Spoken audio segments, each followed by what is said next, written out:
The Premier League preview show where Tottenham are hosting Liverpool in this week's headline fixture. Two teams unbeaten, flying starts, attacking football, and vulnerability shown at the back, which is going to make for an enticing fixture. But let's get into it, people.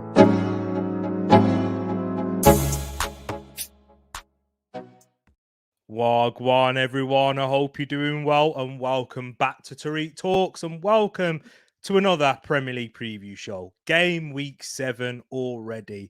Guys, hope you've all had a fantastic week. Happy Friday, as we are watching it, as we're recording this live, sorry. It is on Friday, so yeah, I hope you've all had a fantastic week. And the fact that you're here, you made it to the end of the week, it's a blessing in itself.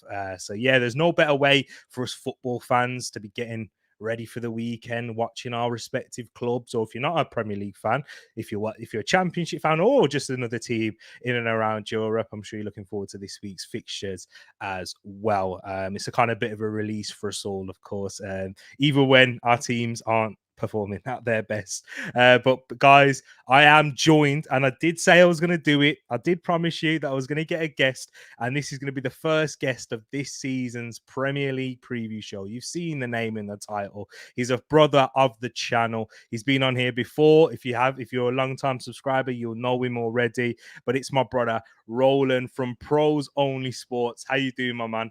I'm good. How you doing, Tereak, man? How's your week been? How you doing? I'm all blessed. Yeah, it's been good. It has been good. We had Carabao Cup fixtures this week, so both of our teams won. If you don't know, Roland is a Man United fan. You can see the outstretched arms of Rude Van Nistelrooy. I should be putting a Martin Keown here in the background just for that. But that all good. How's your week been?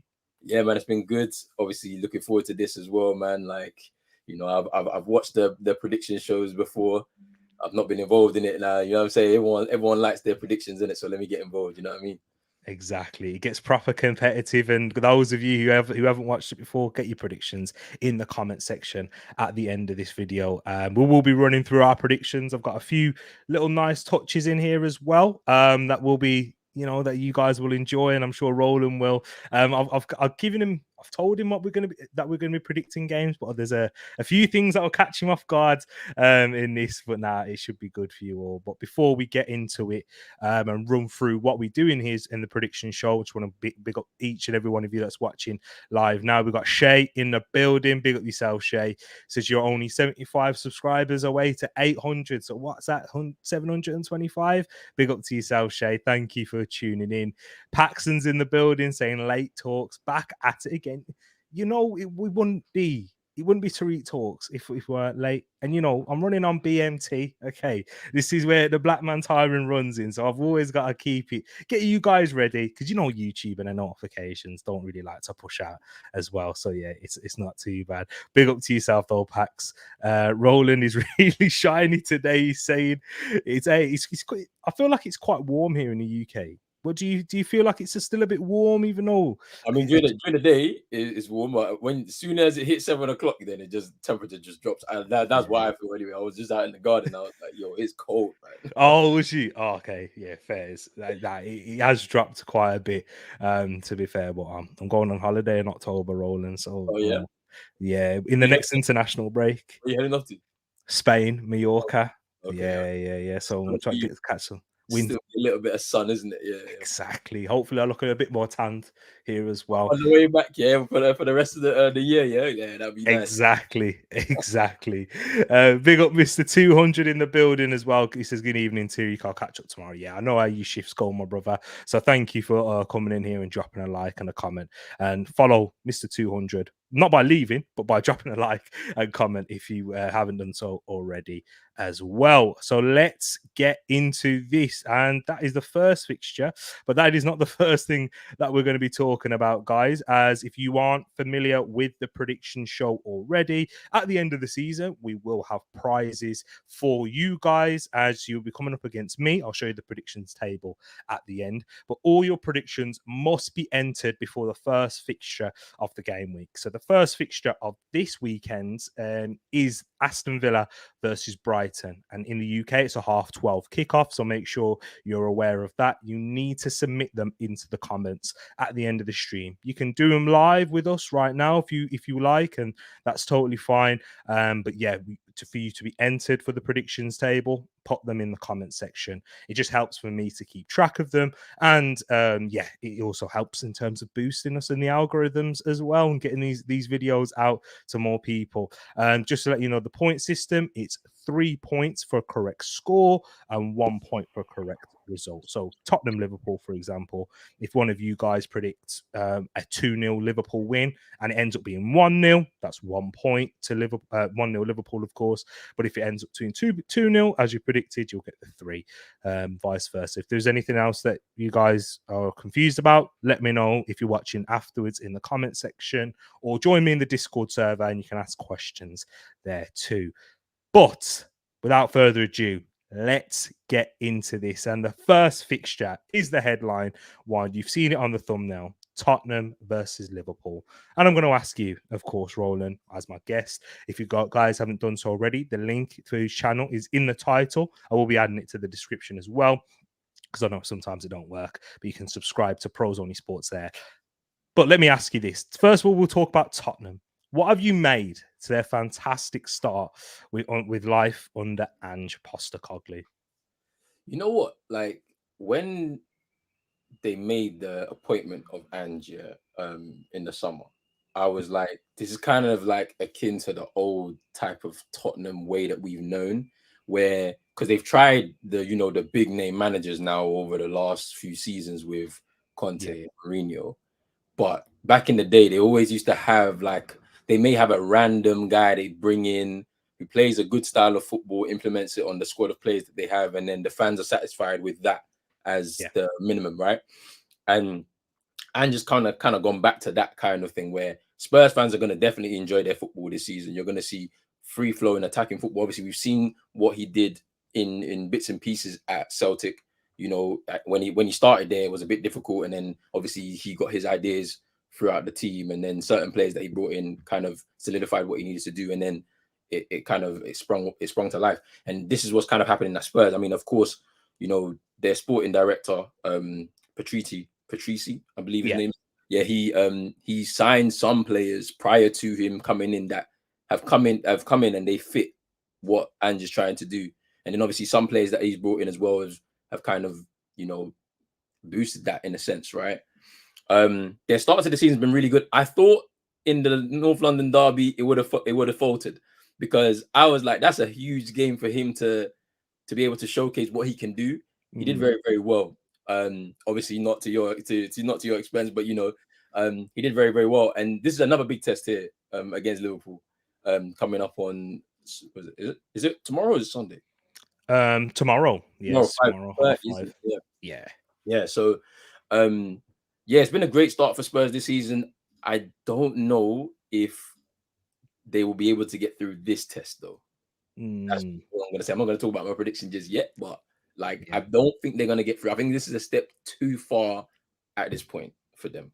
Yeah. And let's move on to Liverpool, in fact, and I want to ask you your thoughts on their start to the season. Klopp certainly feels like he's rejuvenated them and brought them back closer to their best. But I want to ask you this. Do you feel that Liverpool are back to their title challenging best, to what the levels that we've seen in the previous seasons under Klopp, where they competed with Manchester City, taking it as far as they did? Or do you still see some signs of weaknesses that they can't quite get there? What's your thoughts?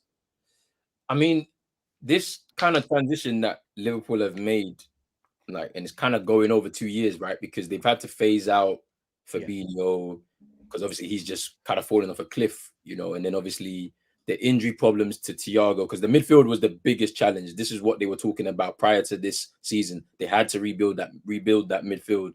Obviously Wijnaldum left a couple of seasons ago now, I believe it is. Yeah. And then Henderson leaves in the summer.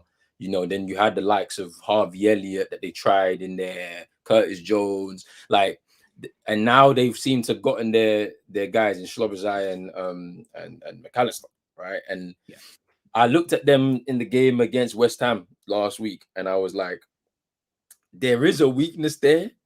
It's just about how you exploit it.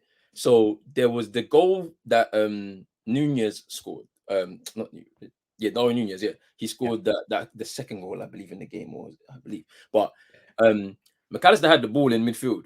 There was 2 West Ham players standing off him. He had so much time, and I wonder if that's gonna be a theme throughout this season, because that is, they're gonna get a lot of joy if teams decide to stand off of them in the season. Yeah. You know what I'm saying? So like, it's been a great start for Liverpool. I don't know if they're going to be challenging City, because City, I mean, already 6 wins out of 6. Like it's already looking like peak for everybody. Like it's just Yeah. gonna be them and then the rest, and we see where we all place ourselves, because I just can't see a weakness in City. Obviously, Rodri's just shot himself in the foot 3 games. He's gonna miss the game against you guys, so it's gonna be interesting to see what happens there. But Kyle Walker looks rejuvenated after we thought he was going to be off in the summer going to Bayern Munich, and all of a sudden, I mean, he got the assist for Foden's goal in their game against Nottingham Forest, like, and all of a sudden he looks rejuvenated, and then they've got a lot of cover in all these different positions now. Like even an injury problem here or there is not really going to affect them too much. So I don't know. I don't know if they're going to be at that level to challenge this year, but let's see. They've everybody's talking about Liverpool 2.0. Let's see how it goes for them anyway. Exactly, it's true, and we've definitely seen from both of these teams the defensive weaknesses, the deficiencies that they've had. With Spurs, I feel like it's more because of their openness to play. With Destiny Doggy and Pedro Porro being as high up and inverting and leaving space on the flanks as they do, and with Liverpool, I think it's a lack of profile that they're missing in midfield. They don't have that destroyer. They don't have someone that can provide them that stability, and their stability comes from how they work as a collective, how they press, counter pressing, and in transitions. And they do leave their centre backs with a lot of work to do.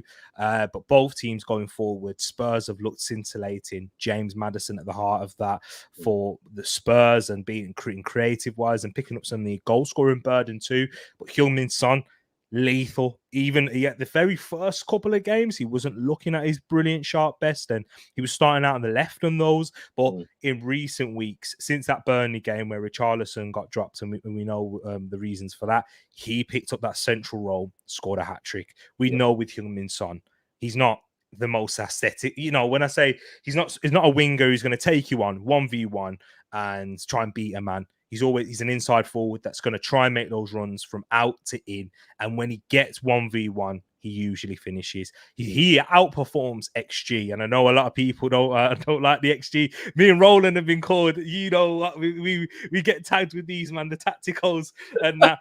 But it's a good barometer to use with Heung-min Son, because he always overperforms it, and it shows you how the level of his finishing is. Left foot, right foot, he's lethal in front of goal, and Arsenal fans saw that. He had 2 chances and he scored 2 goals last weekend. It's crazy. But I want to ask you this now, and I've put the poll out there for you guys in the chat, and here's the one that I'm throwing at you. James Maddison or Dominic Szoboszlai? So the reason why I asked this, I'm going to ask you 2 questions. It might get 2 different answers. It might get the same one. Who's had a better start to their life at their new club? And the second one, which one do you prefer if you had to choose one to be your creative force and you wanted to build a team and have them? It's tough to say who's had the better start, because Maddison's start has been really good. Like you saw the way he affected the game in the North London derby. He was everywhere, and obviously he's helped by Basuma and how well he played, because everyone's kind of talking about Maddison, but Basuma had a great game. So it's like I don't know, like he's had some really good moments as well. Yeah. But I'm gonna go James Maddison for who I believe had a better start. I don't know how it's gonna end, because I can see Liverpool continuing to rise and Tottenham falling off, because it is Tottenham. Do you know what I'm saying? Like this happened. This has happened for each of the last few seasons where they've had great starts, top of the league, and all of this, and it just falls apart. You know what I'm saying? I mean, I don't know if it's gonna happen here, but they're gonna get some great football out of it anyway. Like, so I believe James Maddison's had the better start. What was the second question? Remind me. Who do you prefer? Who I prefer. Which one? Which one's impressed? Like, I know you said Madison's had a better start, but what have you seen through both overall game? And which one would you rather have in your team? Ooh, this is tough. Like, Both goal scorers, that's what I'm saying. set piece takers. That's what I'm saying. It's like Got that long shot on lock. I'm telling you, this is tough, you know. But I think I'll still go Madison because I ain't gonna lie, I've liked Madison from his time. Even he was at Norwich, wasn't he, before he moved to Leicester? Yeah. Right? Yeah. So his time at Norwich was really good, and we could see he was a level above where he was playing, and then he moved to Leicester. So I have a liking towards Madison. Yeah. But Szoboszlai, he's good. He's good. I'm just waiting to see. He's got that number 8 on his back. They're comparing it to Gerrard already. We'll see what he can do, though. Let's see. I need to see because he's been one of those ones that like we saw for Leipzig, for the national team as well. Really good. As well, man. Like so, but you know, he's got some big boots to fill for Liverpool just yet, innit? So we'll see. I hear you. And big up Paxton, and he's mentioned this a couple of times now. He's mentioning Havertz because those of you who are big followers of the channel, you'll know. I'll ask Roland's thoughts on Havertz when we get to the Arsenal game, so don't worry about that yet, Roland. But hey, they're two different types of players. One's a creative player, and one's meant to be a goal scoring, more of a second striker in that sense. But listen, basically where Paxton's throwing shade, both goal scorers, unlike Havertz. He's on his trolling bag today, but now he's picking me up on it and he won't let me go. But now, big up to yourself, Pax. Pax has also said on this debate, Maddison for me this week on both accounts, but it's close. They offer a lot when the system suits them. King has said, I voted for Szoboszlai, but Maddison is my type of border. Maddison is more creative than Szoboszlai, but Szoboszlai is more hard work and direct with his play. Liverpool have had 2 games with 10 men and still won. Szoboszlai was a big part of that in their new league. And yeah, 100%. And that's why it's a difficult one to... It feels like we're splitting hairs when we're talking about this, Roland. When you're talking about they're both quite similar in how they play. I feel like Liverpool, they are more direct, and Szoboszlai probably has a little bit more defensive duties because of that lack of presence in midfield, whereas Spurs have Sarr and their star man Bissouma as well this season, which gives Maddison more of that creative freedom to roam wherever he kind of wants and just giving him that license there. Whereas when Trent Alexander-Arnold's back, the creative burden is heavily relied upon him. And then with, I think he's back for this fixture as well, guys. I saw him back in training this week. So that will help. And it'll make for more of an enticing fixture as well, because you know what he lacks defensively, but what he has going forward with those direct passes will be a big weapon for Liverpool. And here we go. This is what I'm going to ask for you now, Roland. And I'm going to ask for your prediction for this game.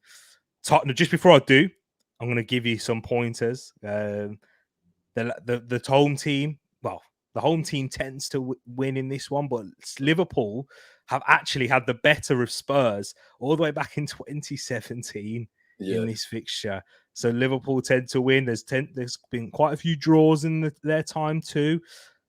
But Roland, what's your prediction for this one here? Spurs are going to hit the wall here for me. And I think they will take the lead in the game, but they will eventually lose. And I think it's 3-1 to Liverpool in the end. 3-1. I'd be just because I was not expecting that kind of performance against you lot. You know what I'm saying, at the Emirates, because you guys always beat them at the Emirates. I think the last time that they won there, was it the 4-3 game in 2010? At the Emirates, I think they've only ever won once at the Emirates. I think it was the 4-3 game. I don't remember the year. I think it was I think it might be 2-1. I think it was Shamak. It's something like that. It was a close game, and they won it right at the end of the game. Yeah, that was the last time they beat you at the Emirates.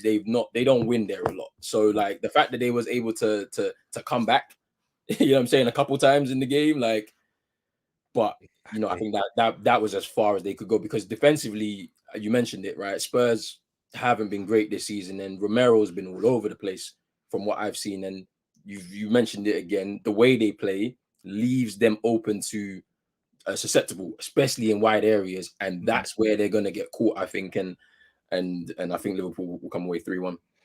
3-1. I've gone for a 2-2 draw. I've gone for another one, another 2-2. The second one on the bounce. Well, third 2-2 draw for Tottenham in a row in the games that they have drawn.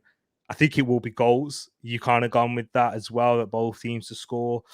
Liverpool, I do hear what you're saying. They'll score at least two, if I feel like, because of how open Tottenham will play. Liverpool's press under Klopp, it will cause them problems. And I'd say Liverpool have got the best attack in the league so far.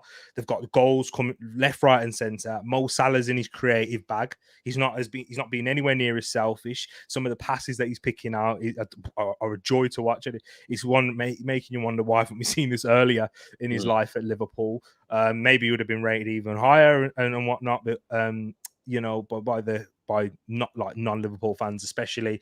But yeah, I just feel like both teams will cancel each other out. There's going to be mistakes involved, chances either end, what won't be taken. And if you give them chances to Son, he will take them though. Yeah. So, yeah, I've gone for a 2-2 draw. I've sat on the fence. I've got splinters. But now, guys, I want to hear what you are saying here in the live chat right now before we move on to our next fixture. Shay's gone for a 3-1 Liverpool as well. Same score as you, Roland, right there. Pax has gone for a 3-3 draw. Says this game will be a banger, although I hate to say it, both teams are cooking. Definitely agree with you in that there. Let's see what King said. He's gone for a 3-2 Liverpool win. So no one's actually gone for a Spurs win in this fixture. So they're kind of following the trend with this one. But we've got 2 Liverpool wins and a draw in the chat right now. Guys, don't forget, leave your predictions in the comments as well. And King's just added to say, if Spurs play like they did against us, Liverpool will punish them better than us. I agree with you, King. I do agree. But I think that being at home, they will have a few more chances than they did even against us themselves, and they scored 2 against us. Arsenal, our problem with Arsenal is we don't really leak that many chances. We'll talk about this as well, of course, when we get to Arsenal, but with the chances that we do give up, they are golden opportunities. And when you give that to Spurs, and I think Liverpool, Roland said it earlier, Rod, they do let chances themselves. You watched the West Ham game. West Ham had a few chances against them. Jared Bowen should have scored twice. He scored one, but he should have scored the second one as well. For real, bro. He from the corner, man. Like, but yeah, they give. Like, I was surprised at the Bowen chance as well. I was just like, how has Van Dijk, Gomez allowed this guy as after scoring the header as well? Exactly. Yeah, he was lucky.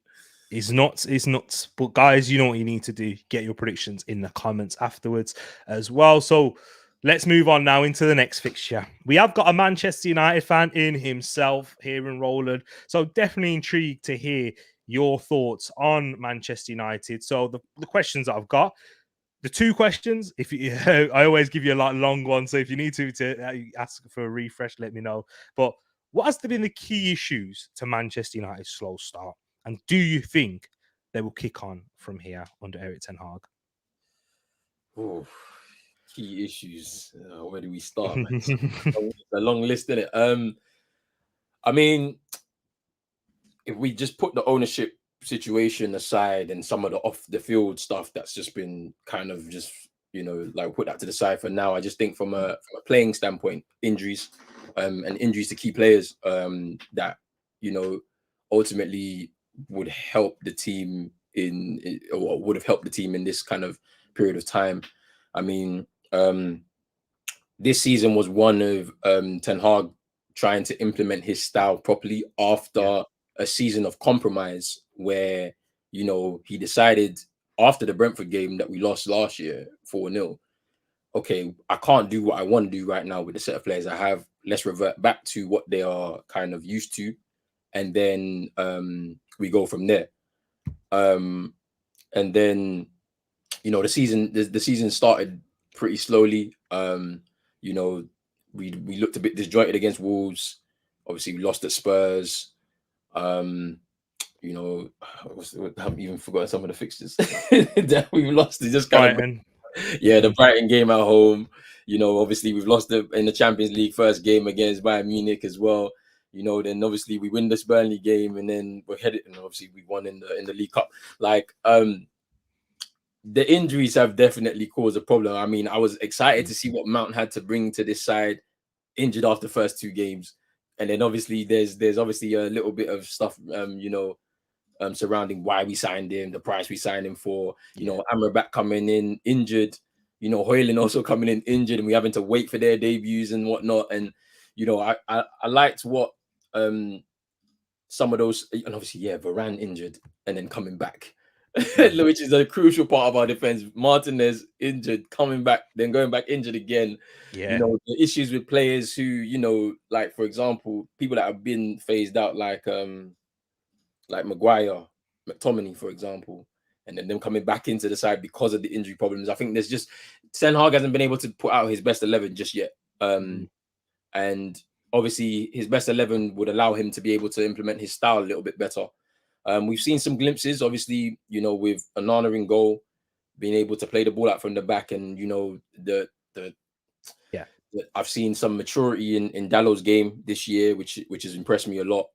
Hopefully he can nail down that right back spot. He needs to continue to mature and also stay injury free. The attacking side of things, I mean, you know, there's people that don't like Rashford and Bruno, but they're part of the best players in our squad. If you put Casemiro and Varane aside, you know the qualities that they have. Those two are our best players. Like, to be honest. But yeah, that the start to the season has not been great. And then if you're talking about can we kick on after you know the couple of games we've now won, I believe we can, because obviously the injury problems, whilst they're mounting up in certain aspects, other crucial areas are coming back. So Amrabat has come back. He played his part in the League Cup. What was your thoughts on that quickly on Amrabat's first start? Very, really good. Like playing at left back, he played that inverted role so perfectly, coming in, helping out in midfield, progressing the ball forward. You know, obviously the energy, the tenacity. This is what you want of every footballer that plays for your club. Like, you want them to be running their socks off. You want them to be getting involved in the 50-50s, as well as doing the stuff that that they can do as good footballers. You know what I'm saying? And that's what he did in the game. I was impressed. But even still, we have to ease him in. Like, we really have to ease him in, because we don't want him to get injured as well. Because if he gets injured, then we kind of go back to square one again. You know, so but yeah, I think we can kick on from here. I'm not too worried about. I'm not as doom and gloom as some United fans. Do you know what I'm saying? Like, yeah, we had a poor start to the season, but there's a number of varying factors because of it. I trust the manager. Like, after the job he did last year, where I started the season saying we'd finish 5th or 6th, and he got us 3rd and a trophy. I said he needed to get a trophy because that would get people off his back. Even though it hasn't really, because people were saying that the cup we won was insignificant, but okay, we won the cup. And it should have given him a bit of credit to come into the season to actually implement things the way he wanted to. And then obviously the club's ownership situation has kind of stifled that, in the fact that, you know, he can't get rid of players he wants and bring in players he wants. There's obviously not just the club's fault, it's also the players too. They don't want to take pay cuts. You know, egos get in the way and they don't want to leave. They'll sit on the money that they're getting paid by the club because they got 2-3 years left, whatever it is. So, you know, that causes problems, and it causes tension as well in the dressing rooms. You know, people are there. That might cause friction in the dressing room between yourself and the manager and all of that. But we'll kick on. I think we'll kick on. I mean, and starting from this game, yeah. I mean, we got a favourable run of fixtures now. Till I think we play Chelsea end of October, I believe, or something like that. Yeah, or something like that. So we have a favourable run now. Hopefully, we can, you know, go on a good run like we did last season. To be fair, where after we lost the first 2 games, and we just kind of went on a run, and it just kind of leveled out again. So.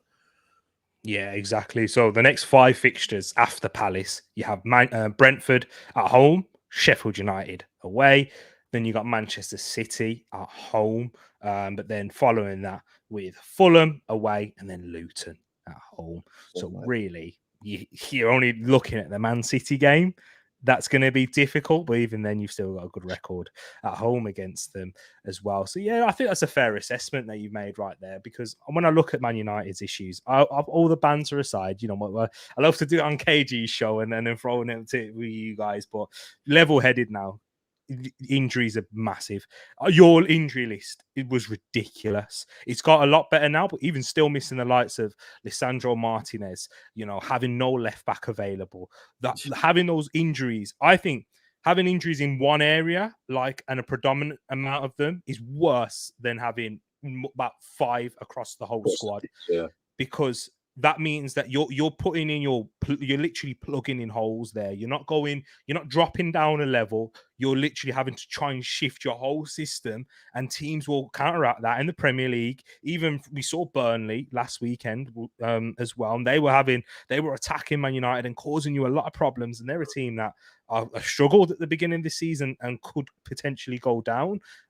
So you're seeing that from that lower level when you're coming up against mid-table teams, top 9, top 8, with Man United's away record under Erik ten Hag. It's always going to be a mountain to climb from there. So the injuries have not helped at all.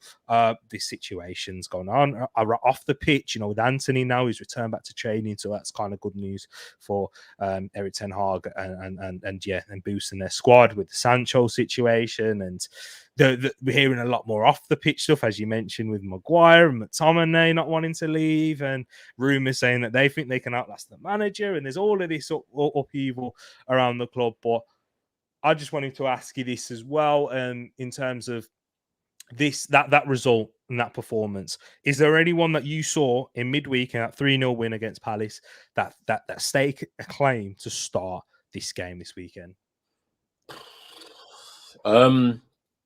Garnacho had a really good game. I can't lie to you.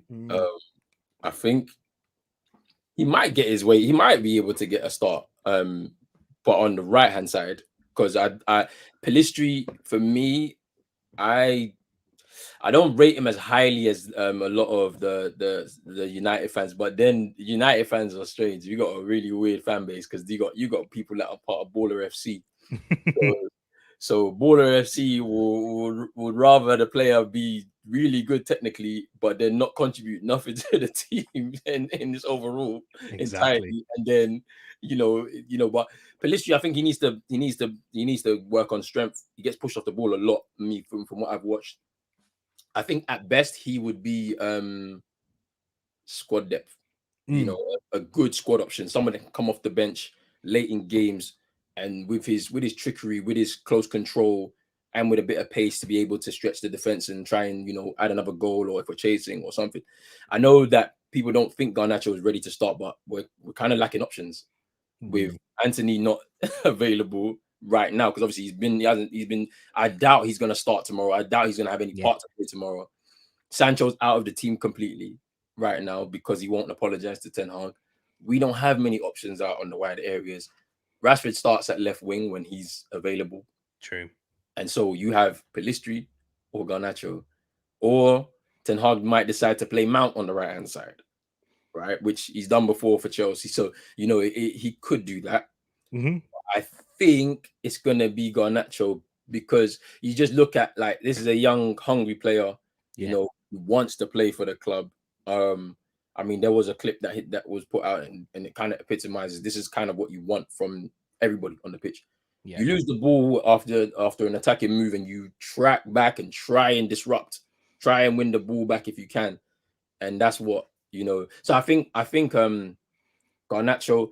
I've been impressed with Hannibal as well. I think it's another opportunity to start tomorrow. But it just really depends on what we do, because obviously Amrabat may have to come in as the emergency left back, because we have no left back right now. Exactly. And so, and the issue is we want to hold width against Palace, which we did well in the Carabao Cup game. We have to be able to do it again. And obviously Dalot has to play at right back, because he has to, because I don't think he trusts Wan-Bissaka, but you never know with Ten Hag. He's injured as well, Wan-Bissaka's injured. Yeah, that's what I'm saying. Wan-Bissaka's injured, so Dalot has to play there. So I think Amrabat is going to be the makeshift left back, because he's played there before. But it's good because he'll be able to invert and progress the ball, which is good, and then it gives some defensive stability there with Casemiro maybe venturing forward and joining the attack. which he has. That's what he's been in this season rather than a defensive Yeah, midfielder. that's what he's been doing. He's not really been the holding midfielder. He's been bombing forward, getting goals. He's got 4 goals this season. So, Yeah. you know, yeah. So yeah, I think Garnacho and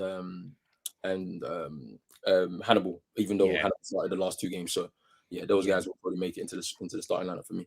What would you say to Paxton here, saying Garnacho needs to be on the bench, Roland? He's not good at starting yet. I spoke to a lot of people that have said that as well. But what would you respond to say that? I mean, I agree, but that's only when we don't have the situation we have right now, where all of those players are out. I mean, he's good. Like, he can get even better. He has the confidence for sure, in himself and his ability, backs himself, and he's somebody that his head never drops. Like, you can tell, like his head never drops. Like, even like after he had a pretty poor game against Spurs earlier on in the season. And then obviously at that point, after that, he didn't start a game again for us. He would come off the bench or maybe not even get any game time. And that's the way you're supposed to handle an 18, 19-year-old. Like, he shouldn't be playing every single game. That's not what we're supposed to be doing. He's supposed to be eased in, gets a Carabao Cup start every now and again. And that's where he can showcase his talents and his abilities. But right now, because of the situation we're in, we have no choices. We lack in so many options out wide that he's probably going to have to start tomorrow. But then he might have a really good game tomorrow. And then all of a sudden you're thinking like, maybe he should be starting. I don't know. Like, but yeah, I think, I do agree with this, Paxton. Like, he should be on the bench. He's too young to be staking a claim. He's good, but he's not at that level yet. So, but that's the situation we're in right now. Yeah, I totally understand. Me personally, like, just looking as an outsider in, I would go with Mount on the right and then bring Garnacho in, because I feel like with the signing of Mount, it's not going to quite work in that midfield at the moment with Casemiro as the holding. I think you need a super player like Declan Rice, someone who's got them legs in the prime with his years coming up like that. I just feel like you can't really isolate Casemiro like that with 2 attacking midfielders that look to do their best work in the final third. With Mount, he'll have sort of that free roam, and with Dalot being able to go forward like he does. He likes to, this is Dalot. We've seen him defensively have amazing games this season against Arsenal. It was a shame that he became a meme in the end because he was the best performer in a Man United shirt on that pitch, hands down. And he's done it against Luis Diaz before, and he did that out of position against Arsenal. But going forward, he provides something, and you've seen it on the odd occasion. And against Palace, it will be a good time to really show that, as Man United will probably have, and most likely have, the majority of the possession at home. And then you can have Garnacho come off the bench, who makes sort of an impact whenever he does come there as well. But I hear what you're saying, because he holds natural width, Garnacho. He's much more of a wide man. And as you said, that's going to be looking what you're going to be doing. And will Mount start 2 games in a row after just coming back from injury, in a short space of time? I don't think so. But then at the same time, we're forgetting Bruno. Bruno he's been deployed on the right hand side as well. So that might happen. That might happen, and then obviously, then it gives room for Mount to play in that kind of role where you saw him connecting things, dropping deep, and then connecting things like I think it was it the first or the second goal that we scored in the midweek, where he dropped deep and he sprayed the pass out wide. Yeah. To it must have been Dalot to cross the ball in. But yeah, like that kind of role is what I want to see more of Mount doing. So you might see Bruno out on the right and a midfield 3 of Hannibal, Mount, and Casemiro. And then you just have to see how it works. And then obviously with Amrabat on the left hand side, whenever Casemiro decides he wants to venture forward and join the attack, then you got that cover there. In terms of the rest defense from Amrabat, if he also starts as well, which I think he has to, because we have nobody. Yeah, 100%. I totally understand that. And what is your prediction going into this one? But before you give your prediction, what threats do you think Crystal Palace can hold, and why is it Eze? Hey, look! It's going to be a completely different game than the one in midweek. Obviously, there'll be players coming back for Palace. And then obviously we'll be changing our lineup again, and obviously people have their reservations surrounding that. They felt that the side that played on Wednesday are better than the current first team players, which I don't understand it, but it's cool. I mean, threats from Palace. I mean, just looking at their last game against Fulham, they had a few chances, but Fulham, I believe, dominated the game just based off what I saw. I think Yeah. they are lacking a striker for real, somebody that can really put the ball away. So they're gonna have a lot of chances being created. Everything's gonna be going through Eze. Go watch out for Jordan Ayew. He really likes playing against Manchester United. He actually does. Like that's a game he really relishes. He's gonna be a danger for Palace. He didn't play so well on Wednesday, but you know, Yeah. I reckon for this game he'll be up for it. You know, I'm just looking at Tereak Mitchell as well, like you know, on the right hand side, you know, bombing forward. You know how we have to be wary of him and his attacking prowess. Those are the threats I would say. Eze obviously is going to be a massive threat, man. Like he's such a good player. He's not going to be long at Palace. I'm just letting him. I'm just letting Richie know. 100%. I'm just letting. He'll be moving on very soon. Very soon. I'm sorry to say. Yeah. Would you take Eze? I'll take him for sure. Yeah, of course. I mean, I'll take him and Elise. Give me both. Nah, 100%, definitely. And Palace, I just had a look at their injury list. Theirs is extensive as well. No Elise, no Edouard, who's their top goal scorer this year, no Mateus França, no Lerma, who's been one of their signings in the summer, no Dean Henderson after his injury that he picked up in midweek as well. We've not heard any updates on that. No Amada, no Riedeveld, and no Tompkins. So a lot of key players out for Palace. Does that impact your prediction on this one here? Not really. I still expected United to win anyway, and my prediction is 3-1 to United. We will concede. I don't think we'll keep a clean sheet. Defense is all over the place because we don't know who's actually going to be able to start because Varane just came back from injury. I think Lindelof is fine. Amrabat's probably going to be left back, and then it's Dalot at right back. And this is the problem. We're not going to be able to keep a lot of clean sheets just because it's just a revolving door of defenders that keep coming in and out, in and out, in and out. So, you know, it's going to be interesting. But I think it is United 3-1 against Palace. We get our second win against them this week.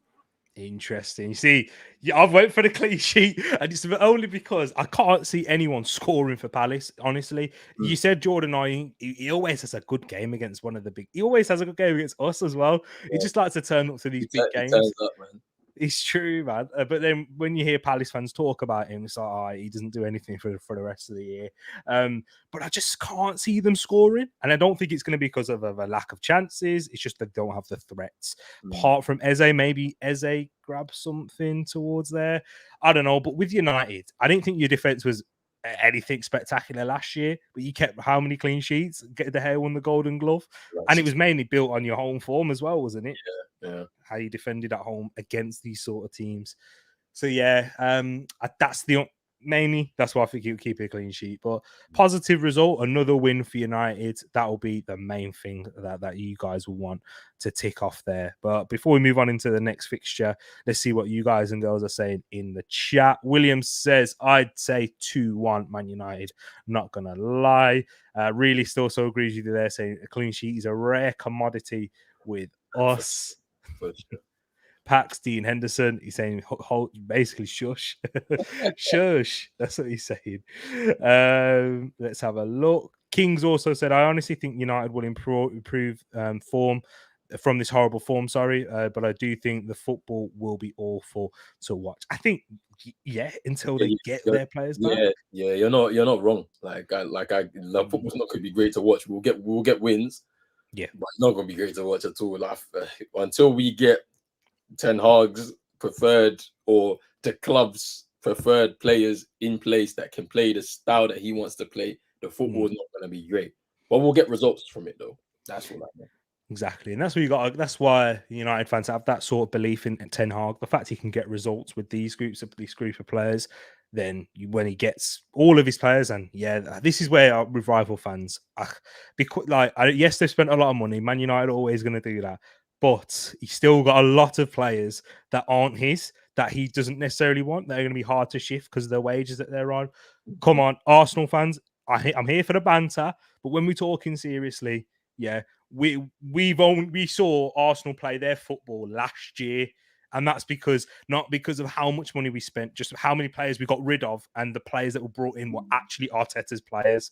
It doesn't really matter about how much money you spend. It's about how many players you can get in and how many you can get out. So yeah, that's where I'm with you on that, Roland. My only issue was that I thought, is he going to be able to hold on to the dressing room? Mainly because the club don't actually they don't seem like they're backing him fully with everything, like getting rid of players. What I want to see from Man United is cancel out them contracts, buy them out, see you later, go find another club. Because yes, this manager don't rate you, he don't want you, move on. That's an investment in itself. That's just as important as signing a player, in my eyes, getting them out of the changing room. We played football at a decent level, and bro, we've seen the politics. Bro, like, bruv, I'm telling you, man, like there's been times, bruv, in that non-league career, where I'll be sitting on the bench on a Saturday, freezing on the bench, bruv, and I'll be like, why? Because I know I train harder than everybody. Like I put my all into training, but I won't get in because of this, because of politics. Bruv. It is what it is. Exactly. So if you've got that in and around the dressing room, it's going to have an impact on the team, on the results and teammates. And even if you're the one that's been chosen and playing, you're looking at your brethren right there and you think, this ain't quite right. Yeah, you'll keep playing for now, but as soon as something goes wrong, you're going to switch onto that mode. And that's where questions have been there for United. Is like, there has been questions in the changing room, things going on off the pitch, whatever.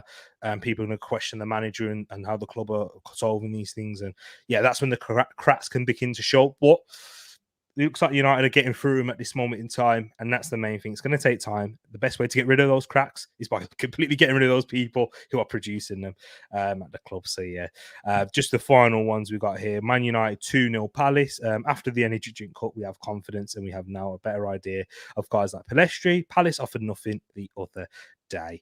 I hear that. So yeah, me and Patson gone for the same scoreline there. So those are the main fixtures. The next fixture that we're going to talk about is AFC Bournemouth versus Arsenal. This one is a 3:00 kickoff, same time, Man United. And my question to you, Roland, is for this fixture here, because I'll be interested to hear your thoughts on Arsenal following their disappointing 2-2 defeat to Spurs. What does Arteta and Arsenal need to do to get back to the level they showed at the beginning of last season, or to get even better? Well, what do you think's missing in your eyes? I don't know. It's tough to say, man. Like, because your start of the season not been bad. I don't think you've played well across the board. I think you've played well in pockets. Yeah, but it's not been as good as last season. The standard that you set. Maybe there's a slight uncertainty with some of your players. Like, for example, Gabriel at the back. I think he knew his time as a starter was coming to a close. Like he had a feeling, maybe, but then the Timber injury kind of, has eased his mind a little bit now. And he's kind of like knows, I'm cool, all right. I'm cool right now. Maybe you're missing something, maybe in midfield.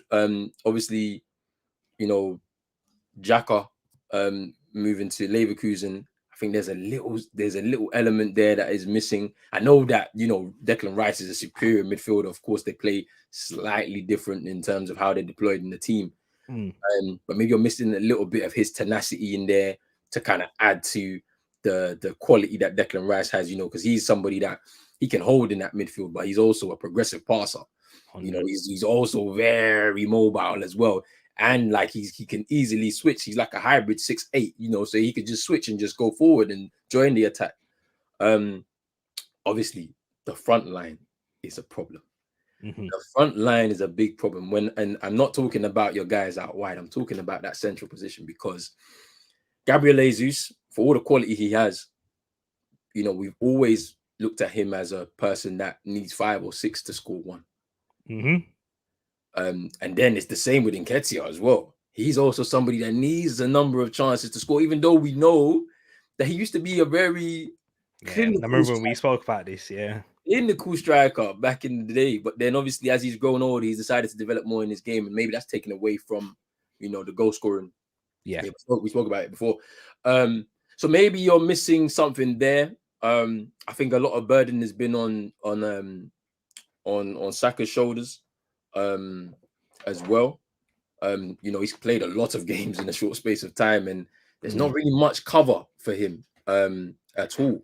And this is something that, you know, you guys have been speaking about for quite some time at Arsenal. Because I remember back in a couple of years ago, there was talks of Pedro Neto before he got his injury, or maybe when he just came back from his injury, and Arsenal were linked with getting him in. And there was a lot of Arsenal fans saying, "Well, we got Saka, we don't need Pedro Neto." And it's like, I think Pedro Neto would love to join Arteta right now, you know, and maybe just compete for a right wing spot with Saka right now, and it would boost Arsenal's chances even more to just have a little bit more quality in their squad.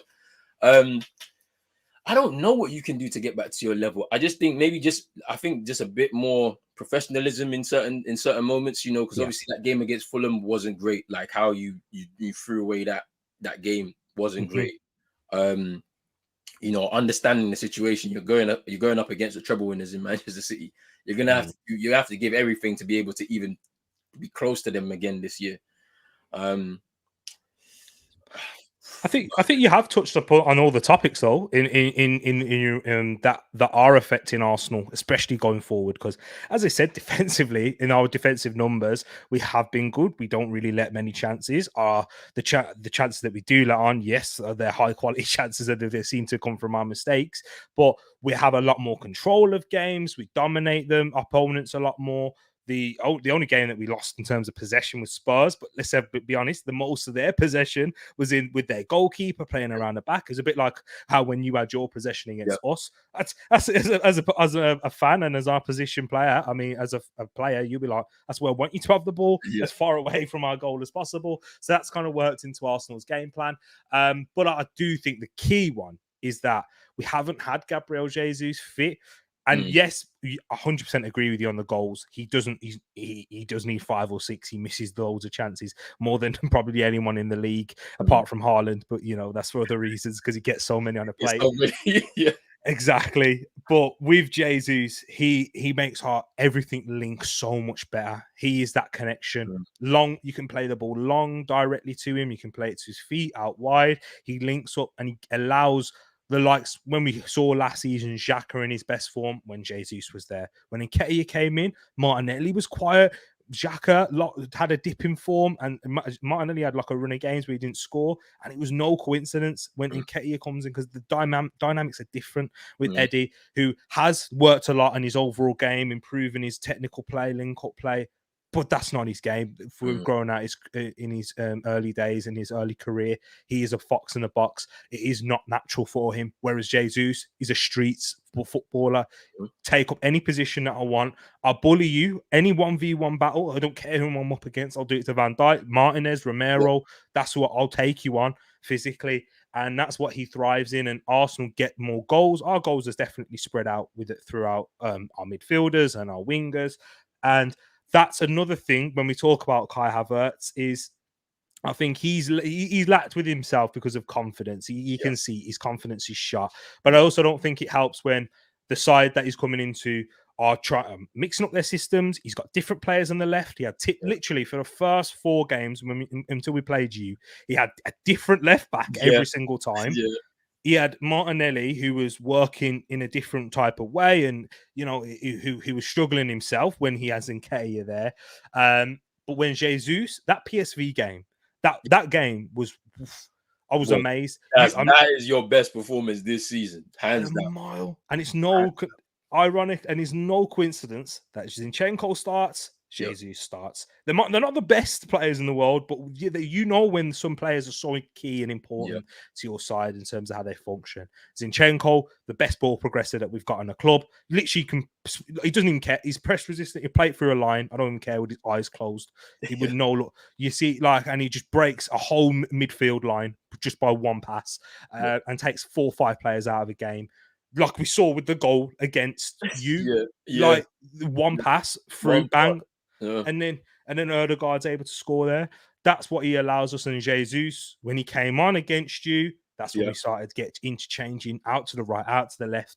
It's more problem for centre backs. So I think that's the big reason. And then defensively, unfortunately we haven't changed in the fact that we keep giving chances away. Yes, I mean, you just look at like the goal that Spurs scored, Son's second goal. Exactly. Like literally Jorginho giving the ball away. Like, and obviously the defenders are set. They understand what's going on. We've Yeah. got the ball to the midfielder. We can step up now. If you make a silly pass like that, right, instead of going out wide, you're trying to move it centrally when it's already set. Then all of a sudden, boom, you know, and then you just lose a chance. It's silly. Yes, it's your own mistakes that's caused some of these chances to be given away, and they've also been big, as you said, high quality chances because goals have come from them. You know, need to cut out the mistakes. If you cut out the mistakes, I think you'll fare a lot better because you dominated games this season. I've seen it. The game against Everton, you dominated from start to finish in a tough environment that you don't really get a lot from. You dominated from start to finish, but you just couldn't break down Everton, you know, until it got to the point that you could break them down. You know what I'm saying? So, you know. Yeah. I hear you. I hear you exactly. Before we get into predictions, I just want to see what you guys are saying in the chat. Because Will gave his prediction in here, but he says he'll hopefully ESR and Reece starts. Then really says restarts, no chance. Well, because of the injuries that we have now at Arsenal, they're not long-term ones, so they're nothing to really threat about for the long term. But for this game, Reece Nelson may start. He was one of our better players, one of our man of the matches against Brentford. Midweek scored the goal, but he was excellent and he looked sharp. And we haven't really seen Reece Nelson start games. You know, he's what, 23, 24 now, but he's kind of like Garnacho. He's much better when he comes off the bench. But if he's going to have a career at Arsenal, he got a new contract. I think that's more to retain value and when we eventually move him on. A bit like Eddie Nketiah in that sense. If he wants to, if he really wants to have that, because he's got the ability, it's just about having that mentality and that consistency. He'll need to take opportunities like that tomorrow if he does start. Pack saying ESR becoming the forgotten man and he needs to move on for real. I think, you know, Arsenal, what we heard from this week is the injury to ESR, and this has had a much more of an impact on him mentally. And he spoke about that openly in an interview, saying Arteta's helped me a lot mentally because when I got that injury, where I've had to have that groin surgery, something that's plagued his youth career, and he's never been able to get a good run because of that. And he said it had a massive impact mentally. And once again, Roland, we know the impact of not playing football can have, especially when it's your livelihood and the thing that you look forward to on a weekend is playing games, and then you've got something holding you back, like an injury that set you back so long, but you missed a whole season. And he spoke about that mentally to do with, you know, the big part of it was dealing with that injury and that surgery and trying to get comfortable with his body and trust it and say, this is the first time I should feel no pain. I should be playing without this in the back of my mind. Because this is something he's managed throughout his whole career. Even when he had that run at Arsenal, when he was scoring goals, he still had the injury issue. He wasn't able to play 2 games in a week in quick succession because of it. So, yeah, what would you say, like, in terms of that? Do you think you know, that Arteta was right to hold him back a little bit to bring, and then eventually take the pressure off of him, and now he can? It's the right move. I mean, the injury is what is derailed him for sure. Like that's the thing, because I think when he came in first time, we saw a player that was fearless. Like he came in and he wanted to showcase what he could do, and he was really good. But then obviously the injury setback, and then obviously that can change. That changes things completely because as the team progresses, they want to bring in more quality. You get pushed further down the pecking order. You're now having to fight for your spot again. I think he will have to move on eventually. If Arsenal want to continue to compete, they're going to have to continue to sign quality. It's going to push him further and further down. And it's up to him if he wants to stay and be a squad member. But if he wants to play games, he probably won't be able to do it at Arsenal in the near future. I don't think so. Just because you're trying to progress, you're trying to be one of those top teams again. You know, so. Oh, true. Agree with you on that, and that's where I've said I said Fabio Vieira or ESR. One of them is not going to be here next season. Fabio Vieira's had a very good start to this season, so at that moment it looks like ESR is going to be one that's going to move on. But there's still so many games left to go in the season. If Arsenal may reach the level that they want to get to, we'll play about 50 plus games this season, and we're getting week 7. We played about 9 overall. So Pack says in terms of this is when he's talking about the Havertz. Then what saying why take the bet T? Sometimes your pride bravado should take a back seat. I said that Havertz will score more goals than Musa Diaby. this season? He might. He needs to get his first one though. He needs to start. Exactly. He might. That's not a wild take in my opinion. Mr. W is good. But I don't know, he's not going to be bagging 12, 13 goals. I'm sorry, not this year. I don't think so. When the onus is on Ollie Watkins to be scoring the goals, and the way that Villa play is not open and expansive to the point where like everybody's getting goals. No. Yeah, he just needs to get his first one though. Havertz needs confidence booster right now. That's what it is. 100%. See, it's why you're my guy, Roland. No, because I see it in it. Like I know in it. Like I'm not gonna do the wild takes. I've tried to be as level headed as I can in it. Like, you know what I mean? Yeah, like 100%. Totally get you. And Mr. 200 says 100%. I've been saying we have a great defense. Most of the goals we concede are down to our midfield. Exactly. And let's hope that we can start this weekend without doing so. And this is where I'm going to ask you, Roland, prediction. Arsenal away to Bournemouth. This is the last one that we'll go more in depth in. Then we'll try get through the others quite quickly. But yeah, what's your prediction for this one here? I'm going 2-0 Arsenal, man. Like, it's going to be a routine win. Back to winning for Arsenal.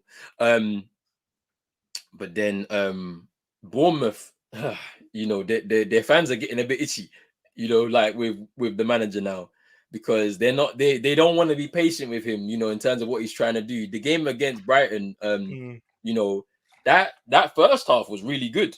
They were really good in that first half, but the second half, as soon as the kickoff came out, it's like they just went flat, like, and then they just lost it. And then obviously the 2 goals that Brighton score ends the game. It ends the game for them, and they were done. They got a really good young squad as well. Bournemouth, you're going to see some danger moments tomorrow. Like when we watch the game and match of the day tomorrow, you'll see some danger moments for Bournemouth. They like to get forward, especially at home. Look out for the likes of Semenyo. That's my Ghanaian brother right there. Look out for Ouattara as well. We saw. Did we see him in the AFCON? Yes, we did. We definitely did.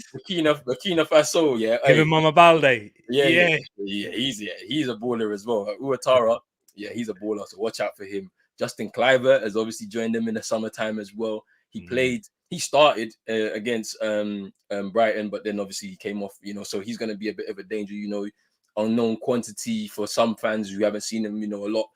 But yeah, it should be a good game. But I think Arsenal they're gonna come through as winners. Easy. I hope your prediction's right, because I've gone with 2-1 Arsenal win. I just feel that with a few players that we got out, Bournemouth like to play on the front foot. They'll get a chance. And they'll probably take it, but I think Arsenal will win this one as well in the end. Kind of exactly what you said there. We'll start to click a little bit. Hopefully we get Jesus back in the central areas. I don't think we'll have a level of performance that we'll want to get to throughout the whole 90 minutes. Roland says they will get chances. I think they will. They just don't have the quality to take them. And I've seen that Dominic Solanke is an injury doubt. So that's a big one. That's a big one. That is a huge one. Exactly for them. Do you know what I mean? So that's big. But big up, guys, in the chat with those of your predictions. We got 3-0 Arsenal, 3-0 Arsenal from Paxton and Shay, 2-0 Arsenal from William, and then 3-0 Arsenal from Mr. 200 there. Last one, just on this one ever so quickly. Do you think Arsenal will sign Tony in the January transfer window? Will they? If I'm a betting man, I'm going to say no, they won't sign him. But should they? I think they should. For a player of his quality, there's a lot of doubt in surrounding them. This is where I want to hear Roland's thoughts on it as well. And it's interesting because people say he's not quite at the level that will take Arsenal to the next level. What's your thoughts on Tony? Do you think Arsenal should sign him? I don't think so. I think the time has passed for him in terms of that. You should be looking to go for the 2 top talents that are bubbling right now in the striker market. So either Evan Ferguson or Benjamin Sesko. One of them is going to be yours in the summer. Like, I'm just being totally honest. Like, because if you look at United, they've already gone for Højlund. Liverpool got Darwin Nunez. City have got Haaland. Chelsea bought Jackson, so they may jump in because maybe they don't. It was a low risk investment there.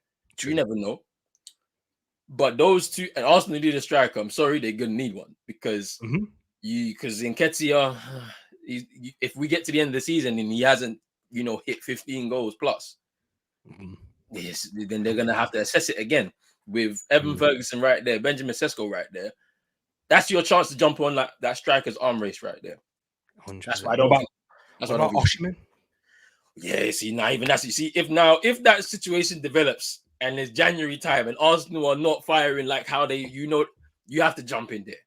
You'd have to. Do you know what I'm saying? And that's a big one as well, because Chelsea will also jump in there. Because as I said, when you've got an opportunity to go for someone who's guaranteed goals now, Jackson, the talent is there, but you don't know if it's going to get there. You just don't. Shoot. You know what I'm saying? And like, you can't put Spurs in this conversation. They need a striker, but you can't put them in the conversation because they don't have the money to compete. When it gets to that level, they don't have that money to compete. So, it's going to be interesting. I don't think Arsenal should go for Tony though. Go for you wait in the summer, unless Osimhen is available in January and you can sneak him in there.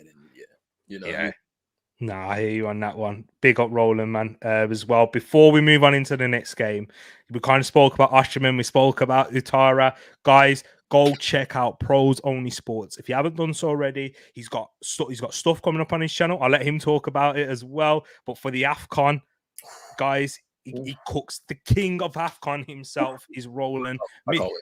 This is it. If you want, you want to get more on that, it will be coming in January. We'll speak about players like Victor Osimhen, and we'll talk about your Otaras, the upcomers, the ones that are a bit under the radar. But he'll also talk about plenty more as well. If he gives me the opportunity, he knows I'll be there. Tereak is going to be there. Like, it's just how we're going to facilitate this, because last year a couple years ago was really good. Like, because I just, I was able to facilitate it. But I don't know what's going to happen this time around. You know what I'm saying?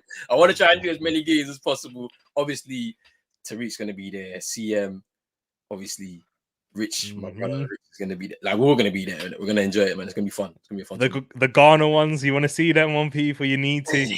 As a proud Ghanaian, he's going to be there watching them, stressing. And hoping Thomas Partey is going to be fit and hopefully performing. Thomas Partey is going to be fit. Like, he's sitting this time out right now for Arsenal because he wants to play in AFCON. I'm telling you now. It's true. I'm telling you.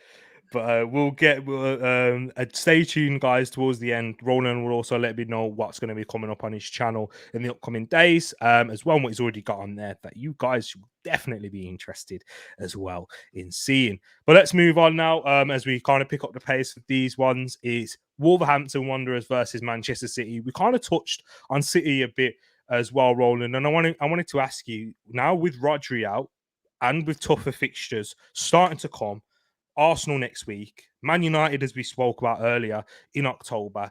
Do you think that it's a foregone conclusion that City will just win the league? It's looking like that already, man. 6 wins out of 6 year. Like, I don't know where this team is going to stop. Because, I mean, you look at the signings they made in the summer window. Bringing in Doku, Nunez, Godwall. Like, yeah. Like, it's just looking like a foregone conclusion right now. I mean, like, Pep wasn't even bothered about them going out of the League Cup on Wednesday against Newcastle. He wasn't bothered. Like, he was like, quadruple, yeah, that's cool. I mean, they got a Club World Cup to go and try and win for the first time in their history in January, in December. That's something that they're going to look forward to. I think it's a foregone conclusion, man. I hope not. I don't want Pep to break that record and get 4 in a row, because we're gonna start looking like Germany and Bayern. Yes. You know what I mean? I don't want that. I don't. Like, Arsenal had an opportunity last year to do it, and I ain't gonna lie, I wanted you to do it. I didn't want City to win the title. I wanted you guys to do it. Did all that hard work, man. Trust 50 points in our first 19 games, which is like, never been done before, etc., or only ever done once. And we know what happened. I don't want City to win this title, but it's looking like they're going to. They just look unstoppable. I mean, every moment that, Rodri can be out, it's fine. They'll figure a way out. Because if it's not, if Calvin Phillips is going to come in as the replacement, right? Yeah, which is cool. Like, he's not on the level of Rodri, cool, but he's had his programming done under Pep. Yeah, there's been a lot of chatter about him, from their fans and from Pep. he will have to now step up and in that role. And I'm not even sure he'll play, you know, bro. I don't think so either. That's I don't. I don't even think he'll play. He'll do a madness. I'm putting his name out there, but then like you already see somebody else being played in front of him. He'll slap like Bernardo Silva at left back again, just to cover this all over again, like he did before, rather than actually playing an actual left back. You don't trust him. He doesn't trust him. I feel for the guy. I ain't gonna lie, because he had a really good run before he made the move, and then there's like, oh yeah, you had a choice. You could have went to Liverpool if you wanted to. You could. And have you heard some of his comments as well? Speaking about him, he says, I failed him. I couldn't do what Bielsa did and get the best out of him. And then after the game against Newcastle, he was saying, yeah, he's here because he's a family man and he's just had a new family and he's happy to stay in Manchester. That's why he's still here. And he's like, we love him. I'm happy for him. I'm like, what? Pepper's doing something. I don't know. The passive aggressiveness. He's mad. Yeah. But what's your prediction for this game here, my bro? It's a City win. City are going to win 3-0 for me. 3-0. I'm sorry, Ed. Exactly. Ed, Jacob, they're going to be heartbroken. But they're kind of expecting it, so it shouldn't hurt too much. But you've said 3-0 Manchester City. I've gone with 2-0. I don't know why. It's mainly because that Rodri suspension, I think it will affect them to some extent in terms of their performance. And they will be trying out different things as they get ready for Arsenal. I think now, but that is a huge game. Because if Arsenal win that game, it might change certain things. Momentum shift. Calma. I'm just saying. Wait. The Arsenal game is next week, isn't it? Next weekend. Yeah. You see, look, they'll win tomorrow. I'm sorry, Ed. You're in the chat. You just jumped in right now. I'm so sorry. They'll win tomorrow, but then. I can see Arsenal giving City a game. I can see it. I can see that'll probably be your best performance in the league this season. I can see it, especially with Rodri out. Yeah, I can see it. Yeah, true. I hear you, and I don't know, Ed. I don't know. Be careful. Like, hey, Ed, you gotta say that now, yeah, because Gary O'Neill, he did well for Bournemouth. They could have went back down, and he did this thing. He kept them up. I know that, Wolves, because you see Wolves fans, they was in the Europa League a few years ago. They had Ruben Neves. They were bringing all these talents. And it's not really, the same anymore. But you got, wait, where are they in the league, actually? Good question. Let me have a look. Where are Wolves in the table? They are 16th with one win. That was against Everton. 1 draw and 4 defeats. That draw did come against Luton in their last game, so maybe he's right. Maybe if you're not beating Luton, then it's a problem. It's a problem, true. It's 3-0 to see, man. This is gonna be easy. He's saying loud Bournemouth. He's here and he's poo. Oh no! But I don't know. 3-0 City when I went 2-0 City. But what's everyone else said in the chat? We got 4-0 City, says Pax. Shay's got for a 3-3 draw. I hope you're right. I definitely do. Mr. 200's gone for a 1-0 City. And really says Pervert Pep strikes again. He does indeed. He does indeed. And Ed says we are shipping 5 minimum. Nah, Ed, you got no. I think it's gonna be like 3. Like, if it was 5, I'll be like, just give them the title now, please. Yeah, it's true. But as you said, next week I'm looking forward to that. Let's hopefully get our players back and we can beat Bournemouth first. Because if we don't beat Bournemouth, it's done. Game week 8. Fulham versus Chelsea. This one's a Monday night game. Interesting. It's a West London derby. 2 teams that are close to each other. I wanted to ask you this, Roland, before you give your prediction. After a faltering start, which was relatively easy, you'd say, do you think the upcoming fixtures could make or break Poch? Ooh, I don't know about break. Because, I saw good signs in the game against Villa, by the way. They lost the game, but they created a lot of chances. They just missed a lot of chances, right? So you can see this. Poch has got them playing in the way he wants them to play. So a lot of energy coming out from the wide areas. Yeah. Sterling has been involved in a lot. It's like he's left City and he's just forgotten how to score goals again. But I think the favorable run of fixtures, they have to go on a run now. If they don't, then Potter's in trouble. Yeah, because the fans of Chelsea have been used to something for so long that now they don't recognize their team anymore. And so they're not going to be patient. But the board are going to have to be patient because this is a you've done a demolition job basically, and you're trying to start again here. I don't know what they're trying to do, to be honest with you. I'm confused by a lot of it, but it is what it is. And my prediction here is 1-1. 1-1 draw. Interesting. I mean, that's not really what they want with this game, but away from home, Chelsea just build on that, score a goal. Which is what they did do in last month in the Premier League. So I hear you. Roland's gone for a 1-1 draw in this one here. For me, as I said, Fulham. Listen, I said with Fulham, I thought they were going to go down, this year, Roland, because I thought João Palhinha's going to go. Mitrovic has left already. Yep. This is where it starts to unravel for them. But they seem to have done well without Mitrovic and not really replacing him. Kept João Palhinha. Mm-hmm. They are how they play football. It's like, how are you even winning games at times? Because they get a lot of chances and then they'll counter attack and then score on the other end. It's like a mini Ole Gunnar Solskjaer Man United in that sense, like a light version of that. You're like, this is ridiculous. How you get just counter attacking and winning games. Because I know how they did against us, but we were the makers of our own downfall. I think I'm going to agree with you though. I'm going to say a 1-1 draw as well here for this fence sitting again.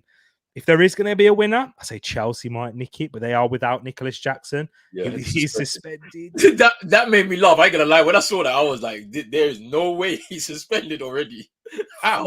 Six games. He picked 5 yellow cards, and apparently four of them were for dissent. I don't. Yeah, that's wild. 4 yellows for dissent is crazy, man. What are we doing? Exactly. Oh no, really saying happy I mentioned that. Tereak bringing back the dark ages with Wally, Hey, this what I feel like watching Fulham, but it's effective. And for a team like that, just as they stay in the Premier League, it's important. But I've also gone for a 1-1 draw here. Aston Villa versus Brighton. This is the first game of the weekend, 12:30.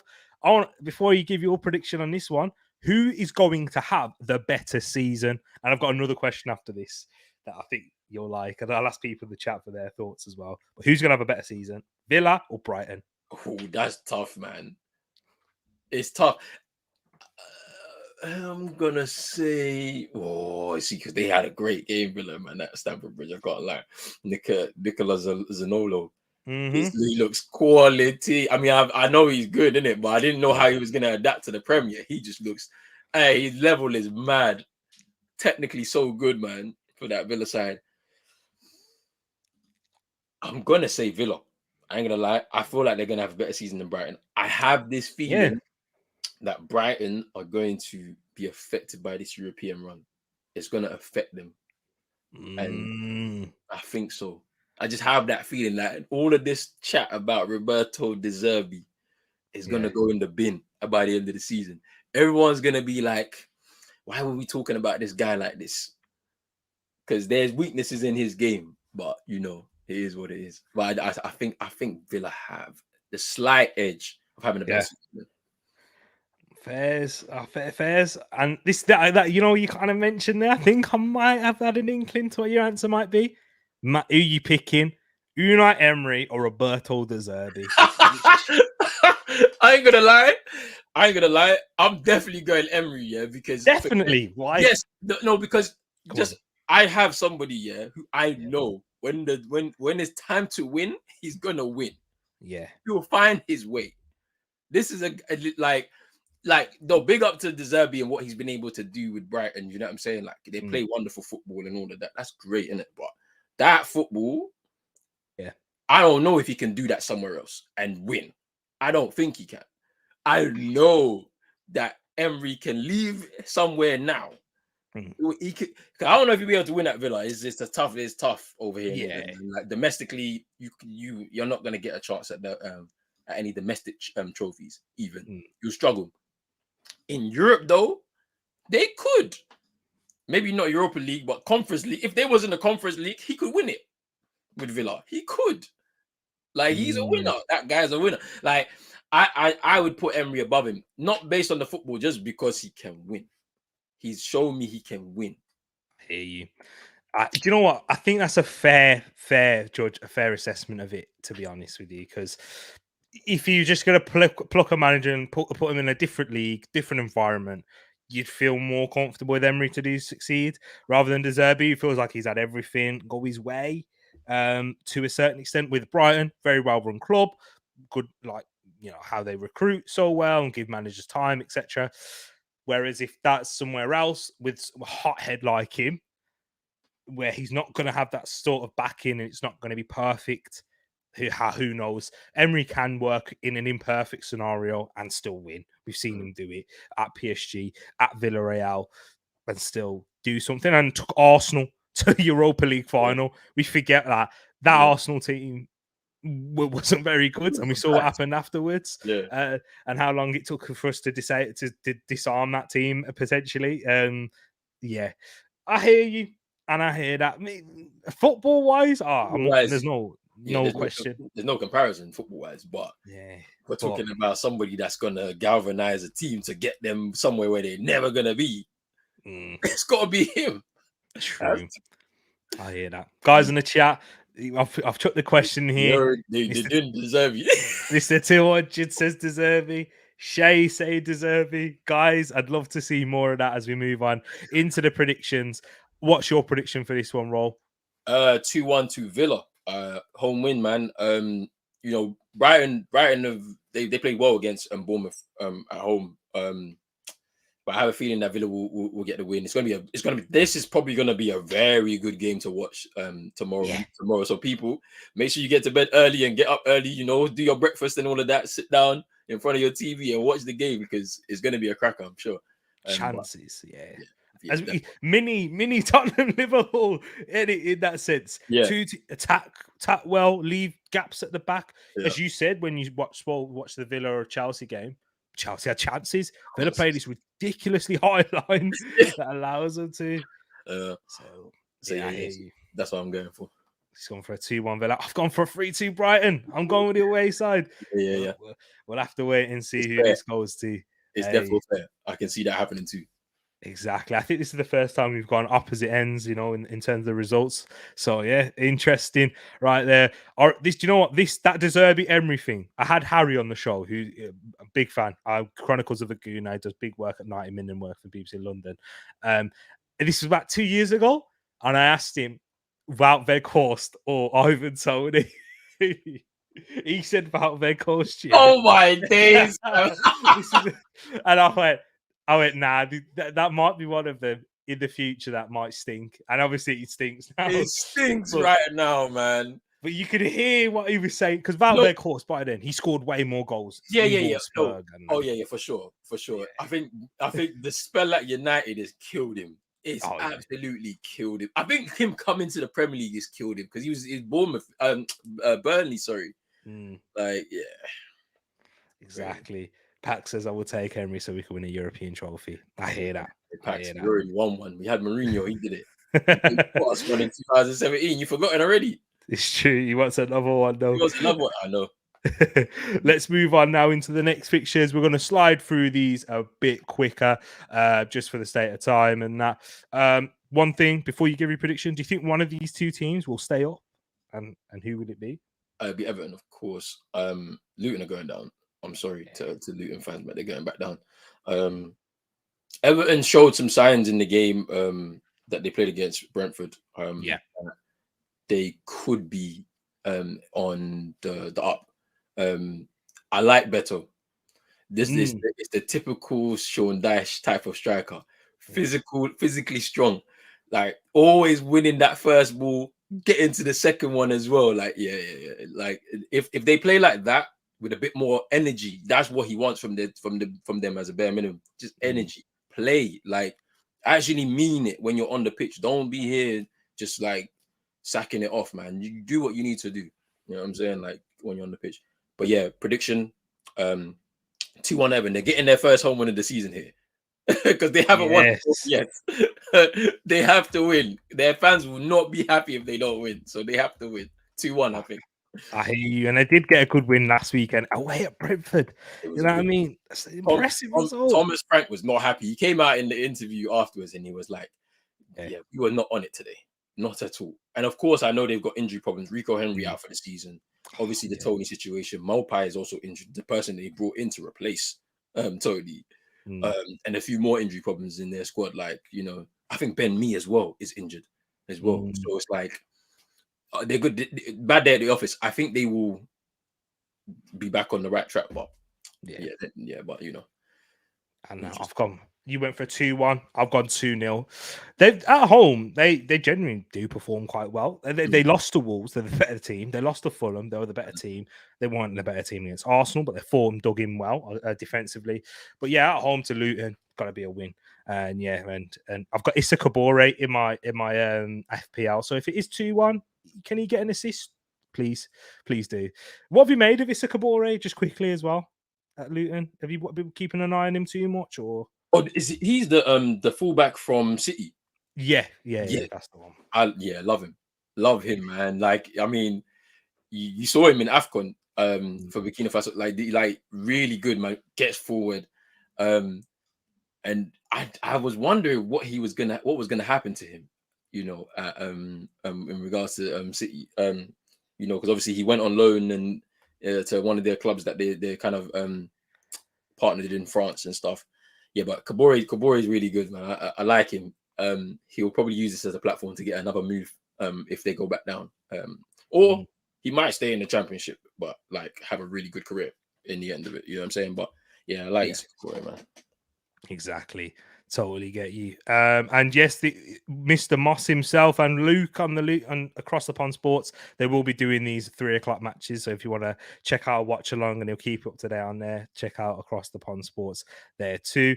Big up everyone that is locked in here in the chat. Love to see you in here, guys. Make sure you smash a like if you haven't done so already. Get voting on the poll. Dominic Shabajlai or Madison. And then the second question I asked, De Zerbi or Emery as well. So let's move on into the next fixture here. Newcastle versus Burnley. Just want to ask you ever so quickly on this as well, Roland, is we've spoken about Eddie Howe. I've heard your thoughts. Me and you've agreed. I've not thought he was the right man for them in this stage of the project now. He's had a good upturn in form. Has your opinion changed on that at all? From what you've seen, or? It's hard to say. I still want to stick with what I said. And I feel like it's gonna be a step too far.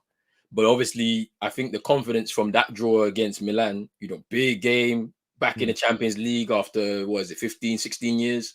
Yeah. To get that draw in the San Siro would have been a big confidence booster for their whole squad, especially after the run of form that they went into that game. And obviously, you come out of that one, you beat Sheffield United 8-0. Crazy. And then obviously you win against City in the midweek as well in the League Cup, knock them out. So, there's going to be an upturn here for a bit. But then I wonder what happens when we get deep into the Champions League. What happens? Because they got PSG next at St. James's Park. So who knows what's going to happen there? Like, do they get beat in that game and it just kind of sends them down on a downward spiral again? Who knows? I think without Mbappe's injured as well, isn't he, for that one? Yeah, he came off injured in the game against Marseille when I was watching. He came off injured like pretty early, and I was like, I hope it's not anything long term for him, but we'll see. Yeah, we'll see. Indeed. What's your prediction for this one against Burnley? 3-0 to Newcastle, man. Like I just can't see Burnley doing much in this game. I think it's very wild that the youngest team in the Premier League is going to be in a relegation battle. That's not going to end well. Honestly. Southampton were the second youngest last year, and how that ended. I don't think it's going to end well. If company is around by January, they'll need to sign some veterans. They need people to come straight in and do something, help them. Yeah, you know what I'm saying. Exactly. 3-0 Newcastle. I've gone 4. Just how open they're going to be at Newcastle is not what you want to do. I mean, United had a few chances against them themselves, and they should have, done more with that. Burnley, of course, had a few chances, but away from home, you can't do that. Can't Not do at it. this cauldron. And they haven't even been at their fluid best, but we've seen the goals start flowing in. And that's Newcastle goal did that last season as well, though, didn't they, Roland? Where they couldn't score. I remember they Yeah, played us in that period. They there's didn't loads of create draws, anything. loads of draws last season. Newcastle Goals. did loads Yeah. of. And then just suddenly, bang, they just get a spurt, like a goal spree, and they just go mad. So yeah, this could add to that tally there. So I've gone 4-0. Roland's gone 3-0. I can see plenty of you in the chat. 4-1, 6-0, 3-0, 3-1. Yeah, everyone's going for a Newcastle win right there. The penultimate game for this weekend, and then we got the extra one to do at the end for the Luton Burnley one. West Ham versus Sheffield United. Of course, there's only one man I'm going to ask in terms about this. Yeah, as a proud Ghanaian and probably the player that's most exciting coming out of Ghana, Mohamed Kudus. What have you made as his early life in East London? Sorry, and is it the right step in this point in his career to be at West Ham? I mean, great start. You know, he obviously he hasn't started as many games as maybe I thought he would. Yeah. For West Ham. But in the games that he has played in, like in the Europa League game, he played really well. In that Europa League game, I don't even know the team that they played, where they were from. I turned it on in the second half. I turned it on because I was like, I want to see Kudus play tonight. So I turned it on. Really good, man. He was really affecting things from out wide. He was drifting in, just causing havoc. And obviously scored from the corner, and then he had a deflected shot as well, which they ended up giving as an own goal, I believe. But yeah, his start has been good. I think he's gained more confidence, like you saw in the game. Did they play Exeter in the League Cup? I don't know if they did. No, because it's sort of through to the next round. I can't No, remember who they played, but they're playing us. I know that. they play somebody away, but I seen a little glimpse of his game. You know, he did a little turn, got away from a couple when he was driving. Like that is what you want to see from him. And I'm like, this is why I keep saying that he's probably got the potential ceiling to be one of the best that Ghana has ever produced as a player. Like he has that ceiling. Now, in terms of it being the right step, we also discussed this as well. I'm not sure based on who he's playing under. David Moyes tends to like people that work really hard. He can misprofile players at times. We saw that with Scamacca. You know, when he brought him in, you know, he had a great reputation in Italy, comes into this West Ham side and wants him to do the same thing that Antonio offers him, and they're completely different players. I don't think that's going to happen with Cruz. I don't know, but the problem is that, you know, is he going to get because Kudus can play across the front line, so he's got no issue with where we put him.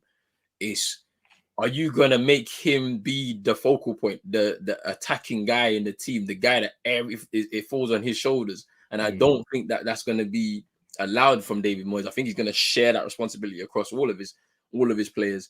And I just think this is a stepping stone for him. I mentioned to you that I reckon that there's a release clause in his contract that we don't know about, and it will be revealed soon. So that at least 80-ish title. Yeah, like I can just see that happening where it's like there'll be a release clause in there because it's kind of strict because West Ham don't really do this. They don't go out and buy like stars that are emerging or young stars emerging. They usually, you know, build them up. You look at Lampard, you look at Ferdinand, Declan Rice. Yeah, those guys come from their system. They don't go out there and buy these kind of guys. So yeah. And you have to remember the reason why he rejected Brighton because he didn't allow him to put that release clause in the contract. Yeah. So that maybe that's the case. What's your prediction for this game here? Oh, just before you go and give your prediction, I really do. I think I don't know. I feel like he can do something for West Ham because he's a hard-working player. Yeah. I mean, he play in a double pivot when he was at Northland. Yeah. He's very versatile. And from what I've seen of him, he's got that little Saka in him. When I say he can get out any tight spot, he loves the physical challenge. Anyone like defender that tries to, he'll get on them, he'll roll them, see you later, and then run in behind you and cause you problems. And he's probably, I'll tell you, probably even a bit more exciting because he's got that a little bit of a. He's got that skill, he's got that burst of speed, that acceleration that adds to his game, and those little flicks and tricks to his game too. But yeah, totally agree with you in what you kind of said there, Roland. So what's your prediction for this one? I went 3-1 West Ham. 3-1. Yeah. Could he just score? Yeah, I hope he does, man. Needs his first goal in the Prem. But Sheffield United, I don't know, man. It's a very, like, after what happened last weekend on Sunday, like that was very poor. And that's like, I can't see much coming out of Sheffield United, man. They sold their best player, in Dye to Marseille in the summer, like, and I'm just like, and they didn't really replace him, like, from what I saw. I'm not sure. I don't think they did, but yeah, they're gonna struggle this season, Sheffield United. I can see that, man. They might be flirting with a relegation back down, you know. Yeah. 100%. I hear you. I hear you on that. I've gone with a West Ham win. I said 2-1, not too different again with yourself there, Roland. I just feel like they won't get battered again because teams that genuinely get smoked don't. The next game they have some sort of reaction, and if you don't, I remember Bournemouth 9-0 next game against Wolves. I'm sure Ed remembers it too, 0-0. Even other teams where they got battered, like sometimes they even win the next game because it's the reaction. It doesn't mean it's sustainable. They've really that's the manager for them, but just a bit of pride at stake. But yeah, so I think that's kind of where Pax has gone with here, 1-0, but Shay's gone with a 7-0 West Ham. Do you know what? Big up Shay, yeah. I'll show you when we get to the predictions table. He was the only, he predicted Newcastle 7-0. That's crazy, though. And it was that's crazy. I thought nuts. I gave him the extra point for the score. Yeah, you have to. No one else has got 7. No one's playing 7, yeah, for sure. Yeah, you got to get he's done it. He's 1 goal off. I thought, I gave it you. You guys are the chat going, oh, mad. But I thought I'd give him the extra point. I do apologize, but yeah, he was so close, and he you know what, he deserves it. West Ham 2-1, says Mr. 200, and we'll just run through the final game. Well, it's on a Sunday. It's the only Sunday game. Nottingham Forest Brentford. I haven't really got any notes for this, but what's your prediction for this one here? You kind of mentioned Brentford and their start kind of and struggling with injuries, but what have you made of Forest? Forest they've been pretty good, to be fair. I'm still struggling to figure out how they were able to survive after signing all these different players and stuff, and they did it again this time, just at a smaller scale. Forest have been decent this year. Maybe been unlucky in certain games. But yeah, I think they're gonna have a pretty standard season. They're gonna establish themselves in the Prem for another year for sure, unless there's like a mad injury crisis and then it becomes problems for them. But in terms of prediction, I went 1-1 between Forest and Brentford. Yeah. I think that's another draw. The last home game they did have was a draw against Burnley. So yeah, Roland's gone for a 1-1 draw for this one here. I'm just getting this score up here for you guys. Just mainly it helps me. So when I watch the video back, I just scroll to where the score is, calculate your score there. So Roland's gone for a 1-1, and I'm gonna nick it with a Forest win. I'm gonna say 2-1 Forest. I just think at home, if they're going to stay up this season, the City ground's got to be their fortress. And they've had a good start. Good players in there. Cho scored a wonderful goal last time out at home. And yeah, Awonyi, what a player. Nigeria strikers are a joke, man. Yeah, it's crazy, man. They got depth, man. It's crazy, man. Even Boniface at Leverkusen as well, man. It's becoming a problem. Like AFCON's gonna be crazy, man, because I don't know what kind of who's playing where. I don't know, but it's gonna be mad. How are you going to get all them strikers in that team? You got Muffy, he's been killing it. A man of the match performance against PSG. Yeah. Serious. And what's your predict? The last one, this is Tuesday night, the postponed game from, I think, the second or third game of the season, because Luton were having groundworks at the time. What's your prediction for Luton Burnley? This is a relegation 6-pointer as well. 2 for Luton in a row. I can't lie. I went Burnley 3-0. Ooh, you going to change it all? No, I'm not going to change it. I'm keeping it at that. The reason why I said that was because they will have back-to-back defeats, Burnley, and then they'll go into this game knowing that this is somebody we had the better of last year in the Championship, and Kompany's going to make sure he drives it home, and they go there and get the win. That's what I think. Oh, do you know what? I'm gonna go opposite you again. Yeah. I know you would, because Luton get their first home win of the season. That'll be massive for this. They're not going to have a better chance apart from when they play Sheffield United at home to Yeah. grab a win here. Yeah. And I don't know, man. If Burnley lose, I think this could be kind of what the results we went for. Vincent Company might lose his job. Yeah, but if they do that, that's wild because you can't do it now, innit? If you're gonna do it, you just wait like till December time, then sack him, bring in somebody, then he goes into the January window, gets the vets, and then try and stay up in it. Sacking him like after 7 games would be mad. I hear you, but Burnley have spent them in the top 10 throughout the whole of Europe in terms of money spent. But like when you're buying these young talents here, you have to spend a bit of money in it. Like, and obviously Burnley's cut there because you know what they're trying to do at Burnley now. They're trying to turn it into one of them kind of feeder clubs where young players come there, get a platform, play, and obviously with a manager that playing a nice expansive style, you get to showcase them a little bit more and then sell them for a higher fee in it. Like, but yeah, man. Luca Colliosho, oh baller! Yeah, he looks like a baller, man. He does, man.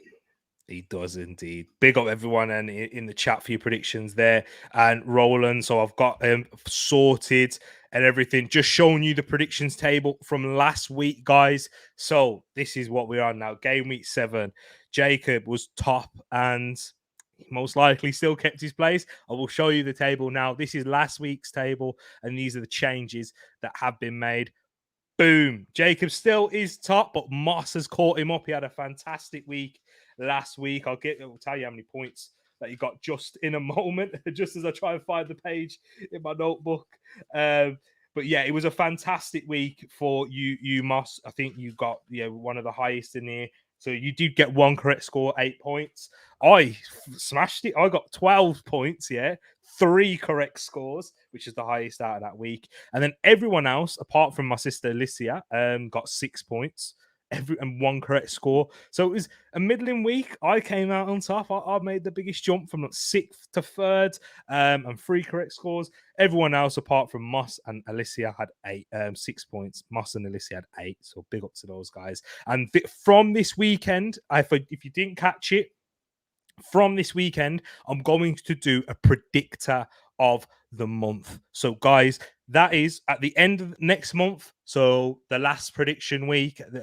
So by the time we hit November, the start of November, I will calculate the points that people got throughout the month, and you will get a little gift for the one who got the most correct scores, the most scores correct, points in that month. So even if you just started, guys, there's still stuff to be here to be won for you. Don't think because you missed the start of the season, you're going to miss out on the prizes towards the end. But from this game week, get your predictions into the comments afterwards. You can be within a chance of just a small giveaway, small gift.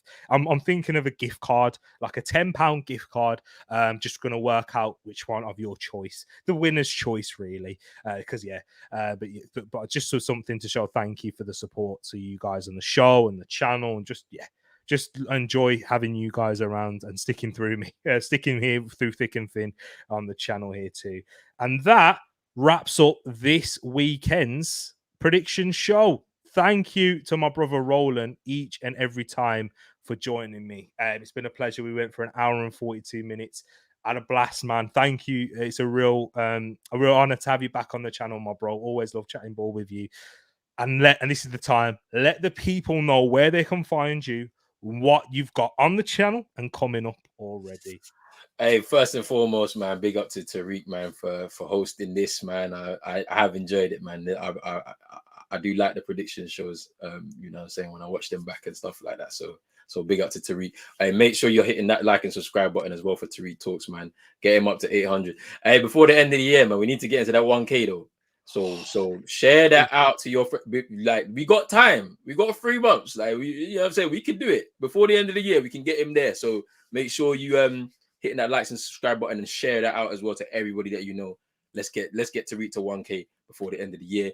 But yes, people, you can find me on Pros Only Sports on Twitter, on YouTube, on Instagram, and I started a TikTok as well. I'm gonna be regular on there. I got a new series that I started this season called The Reboot, and so it's bite-sized stories on players, moments in football, clubs, managers, and stuff like that. I dropped the first episode Well, it's happened like 3 times now because of copyright issues. But the first episode was on Neymar and his journey through football from start to where we are right now.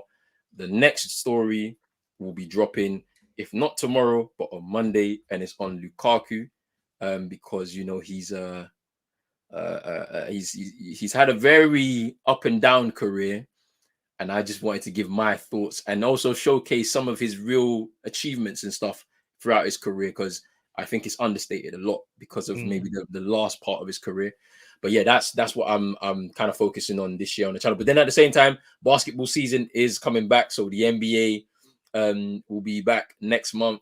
Obviously, me, Chino, CM running through a weekly show, just going through all the topics. We might do one tomorrow because there's been some big news that dropped in the NBA with Damian Lillard.